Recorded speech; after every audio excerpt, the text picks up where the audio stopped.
Hi everyone! Welcome back sa Pagkaing Pinoy. Gagawa tayo ngayon ng chicken sprite. So para sa mga mahilig uminom ng soft drinks, bakit hindi naman natin i-try na ilagay siya sa ulam, di ba? So ngayon ilalagay natin siya with the chicken at ito yung mga ingredients natin. 1 whole chicken, 500 milligrams Sprite, 2 tablespoon oyster sauce, 1 tablespoon soy sauce, 1 medium onion, chopped, 4 cloves garlic, chopped, salt and pepper, spring onion, at cooking oil. So, napakadali lang ng mga ingredients and gawin na natin siya. So, first step, ipiprito natin yung ating chicken. So, hindi natin ito hihiwain, piprituhin natin siya ng buo. Lalagyan natin siya ng oil.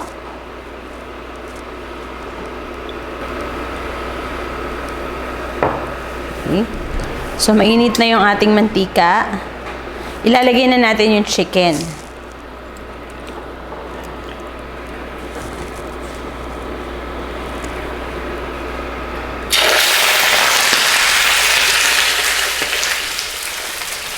Pipirituhin natin ito for about 3 minutes on each side. Ngayon, baliktarin naman natin.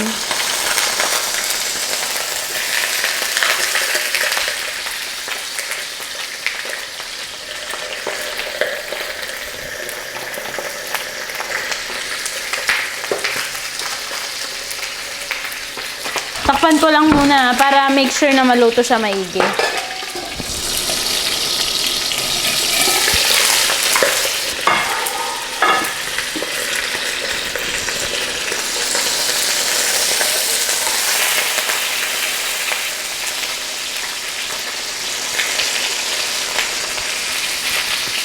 Okay, so hahanguin muna natin itong ating chicken.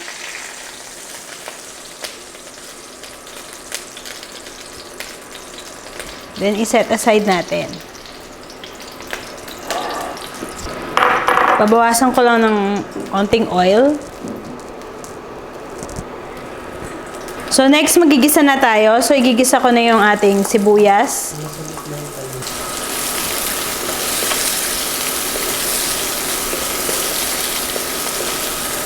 Okay, ilagay na rin natin yung bawang.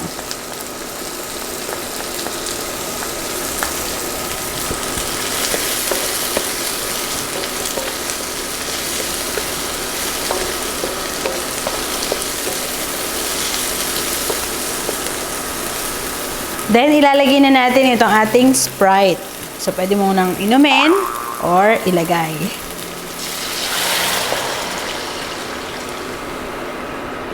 Then, lagay na natin yung ating soy sauce and yung ating oyster sauce. Then, haluin lang.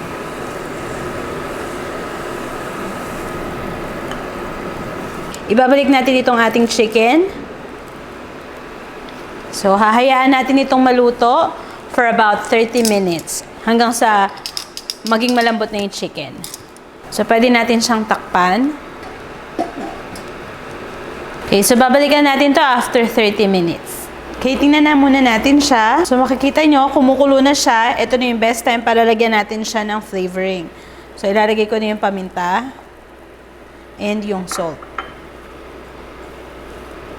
Hahaluin ko din siya. And lalagyan ko sa ibabaw.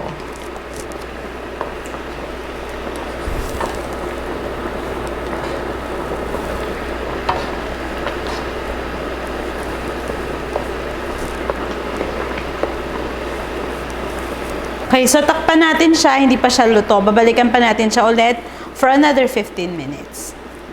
Okay, so makikita nyo, medyo nag-reduce na yung ating sauce at kumulo na siyang maigi, luto na itong ating chicken. Pwede na nating patayin yung induction cooker. Then, ilalagay natin yung ating spring onion. Yan.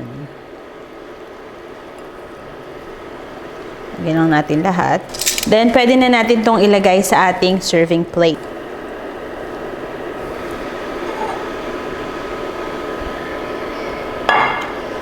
Okay, so ilagay natin yung natirang sauce.